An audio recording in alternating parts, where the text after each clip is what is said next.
Those who love baseball like me love the wacky nicknames and terminology of the game. So I wanted to throw out our first pitch today on the baseball term Linda Ronstadt. Yeah, the singer who had 10 top 10 hits in the 1970s and 80s. Now, the baseball term Linda Ronstadt was coined by Tim McCarver, the late catcher, mainly for the Cards and Phillies, and broadcaster. He'd use it for a fastball that just whizzed past a batter. You know, like Bruce Springsteen talks about in Glory Days. But Bruce uses the lyric speedball, which I've always been like, why not use fastball? I mean, sure, fastballs have rarely been called speedballs, but come on, Bruce. Hey, Bruce, if you're listening, we are huge fans, and feel free to drop us an email and come on our podcast and tell us about your baseball experiences. Now, Springsteen would be a big get. Oh, boy. So back to Linda Ronstadt. Do you remember, Brooke, one of Linda's biggest hits? I think she had You're No Good. No, another one. Oh, goodness. When Will I Be Loved? Yeah, that was one, but try again. Okay. Wait, I know. Blue Bayou. That's the one. So McCarver in the 1980s would call an unhittable fastball a Linda Ronstadt because the ball, wait for it, Blue Bayou.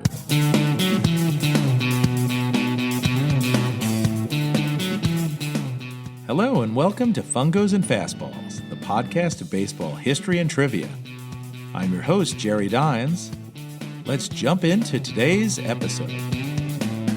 We have a jam-packed episode today, listeners, as we start by discussing the origins of the National League, go over the original NL teams, discuss the reasons owners came together to form this new league, and where we are today. And we finish up with something fun as the season starts tonight. So over the weekend, we had our fantasy baseball league. Called 99 Problems, but a pitch ain't one. Oh, clever person who came up with that name. Very. Well, they were drafting at our local baseball-themed brewery, Rally Cap.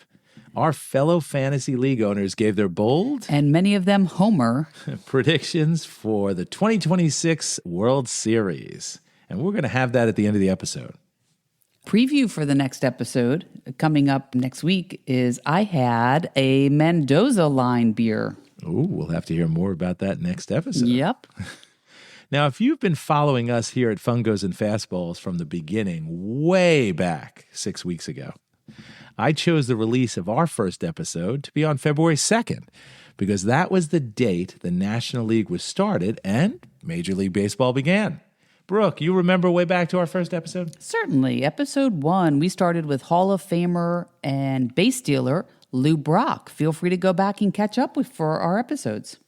Yeah, the date was kind of a nerdy homage, if you will, to an important moment in this great sport.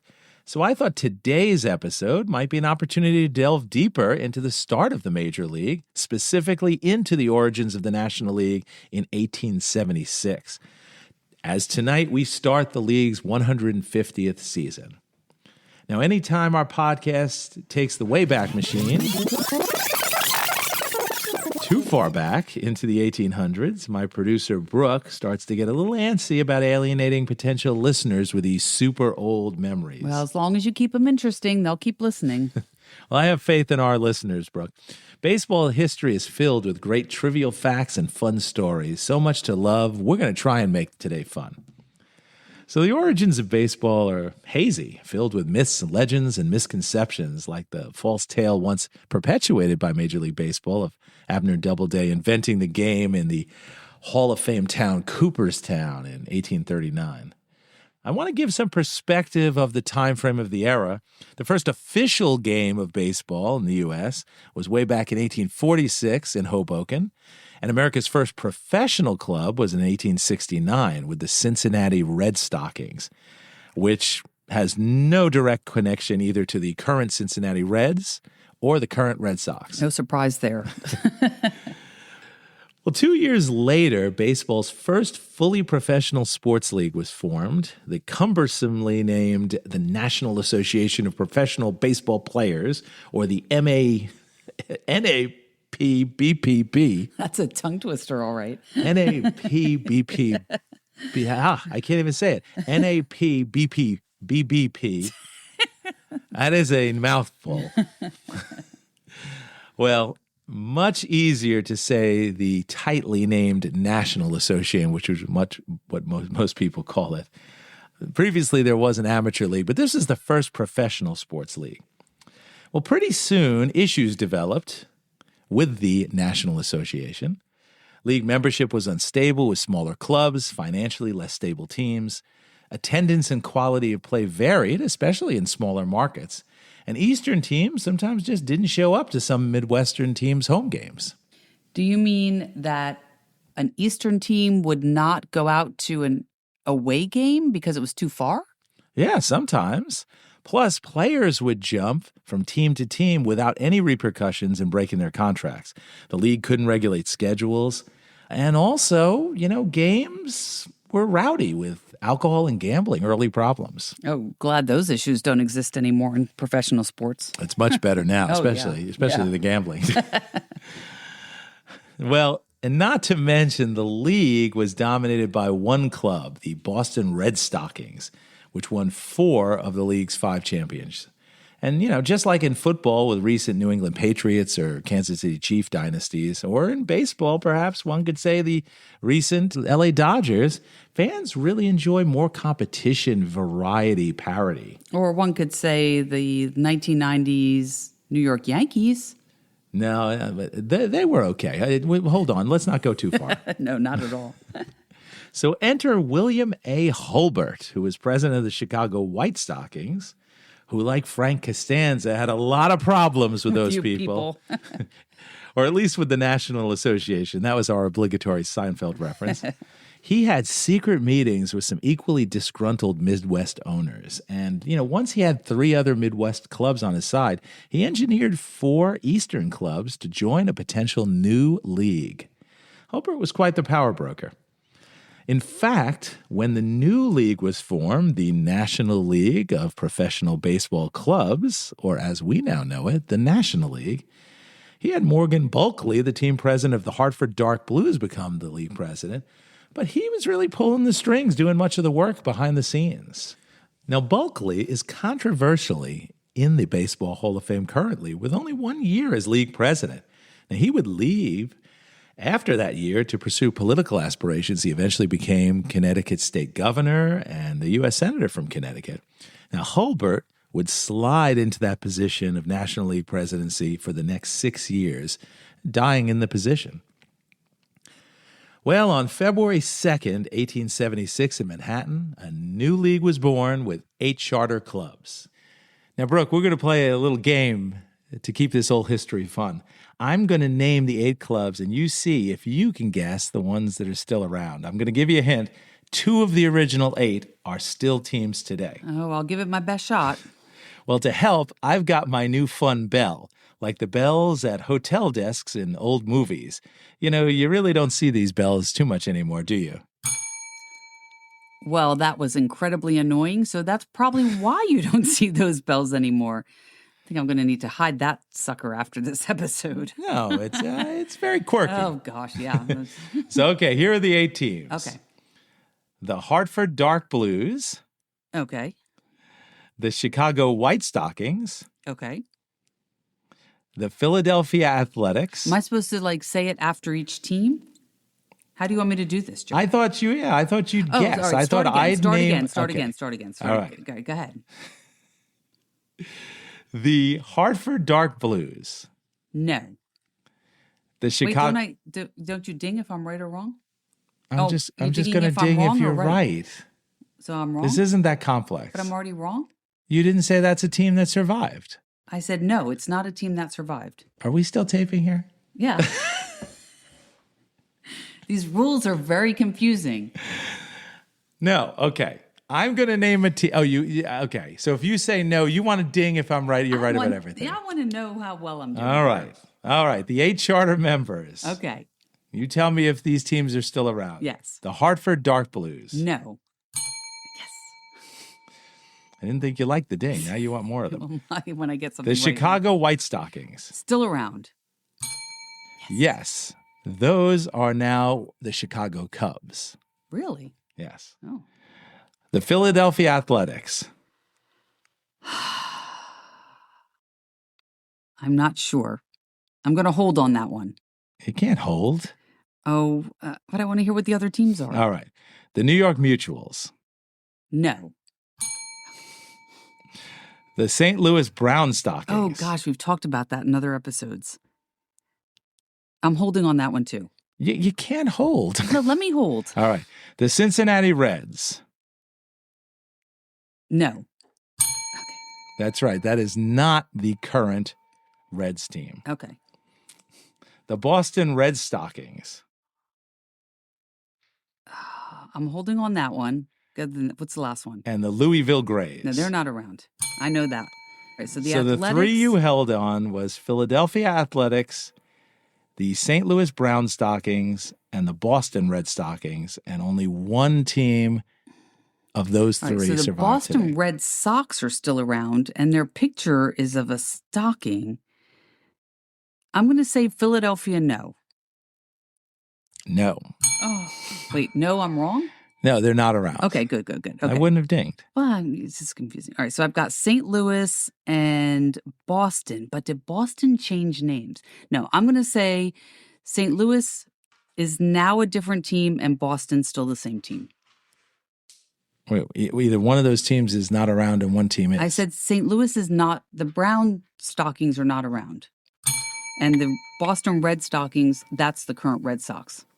Oh, come on. The Boston Red Stockings are around, but they are the current Atlanta Braves. Oh, this is so close. So to summarize this long, arduous ordeal that at least I've gone through, maybe you listeners too, the Chicago White Stockings are still around, but they are the Chicago Cubs.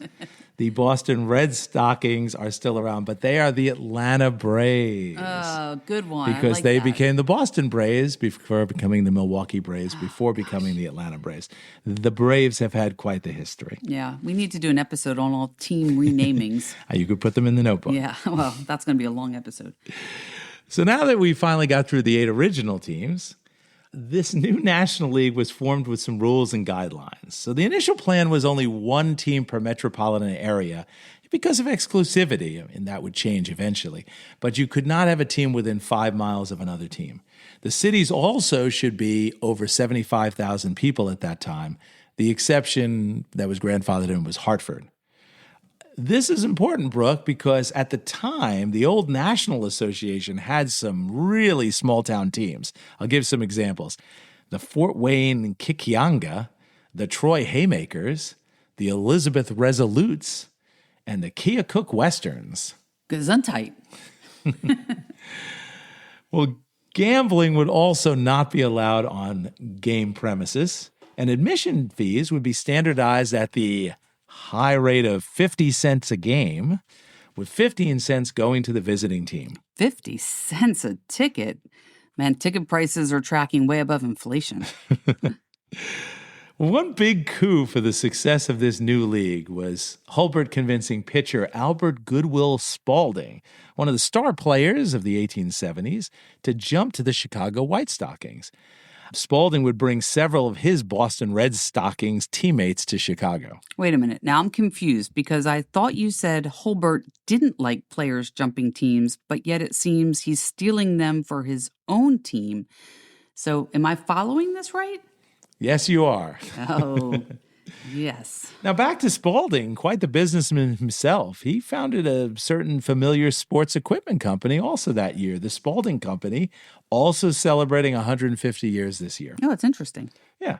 And Spaulding created an official baseball guide where National League players could be followed and you got their stats. Brooke, you remember tossing around the old Spaulding baseball? Spaulding baseball. Well, I know they make basketballs these days. I have to admit, I played softball when I was younger. And being a young kid, I have to say I don't recall seeing what label was on my softball. Well, how about you in your younger years? Were you a Spaulding kid? Well, I'm kind of dating myself here by admitting I did have Spaulding baseballs because after 100 years of being the league's baseball manufacturer, Spaulding stopped making baseballs for Major League Baseball in 1977. After that, Rawling became the league's exclusive baseball provider. So by admitting I had those balls, it kind of shows how old I am. That's okay. You could have been 2 back then. But now it's Rawlings. They have the exclusivity for baseball providers. Yeah, could you imagine the person at Spalding that lost that contract? Did you know, Jerry, that Spalding actually invented the basketball? I did. I think Of course you did. I think they were using soccer balls, actually, believe it or not, in the early days of basketball. But they don't bounce. Well, we should do an episode maybe focusing on the ball itself. In fact, I think I got one queued up for next month. I know we do. It was already in the notebook. And maybe one on, Spalding too. But man, my creative juices are just flowing today. Calm down. We're getting a bit off track. How about let's getting back to the National League? Well, yes. So the National League had its first game April 22nd, coming up, 1876, when the Philadelphia Athletics met the Boston Red Stockings, now at this point renamed the Red Caps. Big surprise. Boston won 6-5. Now, what was that first season like? Well, the 1876 season found these 8 teams playing anywhere from 57 up to 70 games each. The idea was to play 10 games versus each team in the league. Though only one team, those Boston Red Caps, actually showed up to play all 70. So you're saying that some teams could get away with playing 10 games less than other teams? Yes. Oh, that's craziness. Well, at the end of the season, the Chicago White Stockings were the pennant winner based on winning percentage. Oh, that makes sense. Now, there was no postseason in those days, but Chicago did play an unofficial exhibition series against St. Louis after the season ended. Another fun fact. Oh, you're full of them today. Well, I'm full of something at least. At the White Stockings season opener on April 25th, Chicago won 4-0. That was Major League Baseball's first shutout. And for the next 30 years, shutouts were called Chicago games. And if you were shut out, you were Chicago'd, baby. Chicago, that's cool. Well, good thing it didn't happen at Hartford, because then you might have been Hartforded. Hartforded. How about Philadelphia?